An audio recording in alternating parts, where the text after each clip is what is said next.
Penggemar olahraga ekstrim dari berbagai daerah di Aceh dan Sumatera Utara menikmati wisata adventur di alam Tanah Gayo, Kabupaten Benar Meriah dengan mobil off-road kesayangannya.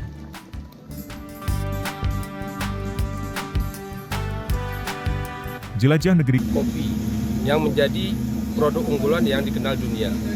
Harapan kita dengan kegiatan ini, semua masyarakat yang hadir di luar dari kabupaten kita bisa menjual, sehingga income per kapita dari masyarakat itu ada penambahan dari acara event seperti ini. Selain menikmati panorama alam yang luar biasa indah, peserta mengaku sangat puas. Trek di sini sangat luar biasa. Yang pertama, medannya menantang, bukit-bukit, gunung-gunung, punya lembah, lumpurnya juga sangat luar biasa.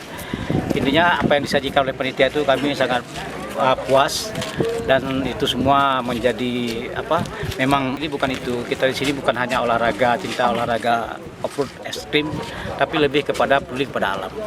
Kalau saya lihat di sini potensi wisata di Benar Meriah ini luar biasa, dengan dikaruniakan oleh Allah gunung dan bukit, ya hutan yang lebat, ini merupakan anugerah yang tidak tergantikan